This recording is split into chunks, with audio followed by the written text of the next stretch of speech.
وبعدين هقول لكم القصيدة اللي ودتني في داهية.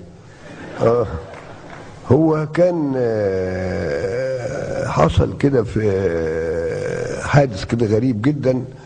كان كلب السيدة أم كلثوم الله يرحمها نط من الفيلا ومسك طالب قطعه. وبعدين لما كتبت القصيده واحد قال لي انت بتهاجم ام كلثوم. قلت له ام كلثوم هاجمها ليه؟ هي اللي عضت الواد. فكتبت القصيده دي، ودي كانت يعني نهايه فرقه عكاشه المسرحيه. بعدها على طول على السجون.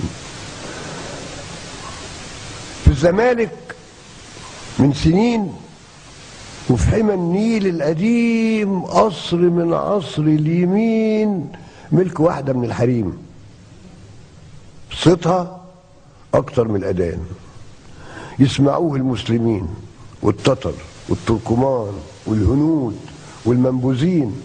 ست فائت على الرجال في المقام والاحترام، صيت وشهره وتل مال، يعني في غايه التمام. أسره يعني هي كلمه ليها كلمه في الحكومه، بس ربك لاجل حكمه قام حرمها من الامومه. والأمومة طبع ثابت جوه حواء من زمان. تعمل ايه الست؟ جابت فوكس رومي وله ودان. فوكس ده عقبال امالتك عنده دستة خدامين، يعني مش موجود في عيلتك شخص زيه يا اسماعيل.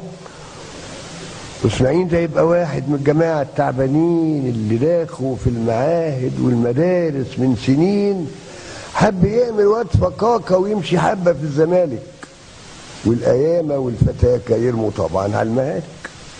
عم سمعه من ايامته حب يعمل فيها فله، بعد ما قلوص بجامته اشترى حته مجله. قول مشي بيقرا في حكايه من حكايات الغرام، واندماجه في القرايه خلى مشي واستمر. على اليمين يحدف بعيد خطوتين ويروح شمال. لمحوا فوكس من الحديد، قال ده صيد سهل وحلال. هب نط في كرشه دغري، جاب بجامته لحد دلها. اسماعيل بدل ما يجري قال يا رجلي مالها. بص شاف الدم سايح من عليها ومن وطيها، ويا اللي جاي ويا اللي رايح المجله مش لاقيها. حبه وتلموا الزنايا اللي هم البوابين والحكايه والروايه، قال لهم ده كلب مين؟ كلب مين؟ ما كلب منشي. سمعة زود حبتين، قال له واحد فيهم امشي، اللي جابك عنده مين؟ قال ده شارع يا مواشي للي راكب واللي ماشي. كلمة من ده وكلمة من ده ذاته واترسمت فضيحة، ونهايته والقصد من ده اسماعيل أكل الطريحة.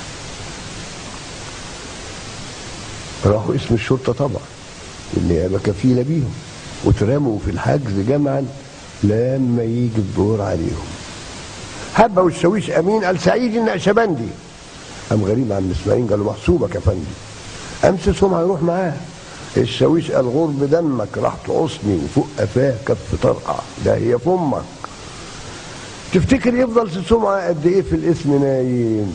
استضافوا الحجز جمعه يا بلاش. ادي العزايم. شاف بلاوي ما تتحكيش من الجماعة المسجونين، قال يا عالم يا شاويش يا نيابة يا مسؤولين. خلصوه بعد المناهدة جثة من جحر الديابة. هي حسبة ساعة واحدة كان في مكتب النيابة. قال له مالك يا اسماعيل؟ قال له زي البوم. مالي؟ قال له عضك فوكس فين؟ قال له سيبني اروح لحالي. انت شوف سي فوكس يمكن خدت تسمم غصب عني. الوكيل قال برضه ممكن، والشاويش قاعد يغني هيس يا كلب الست هيس، لك مقامك في البوليس، بكره تتولي في وزاره للكلاب ياخدوك رئيس.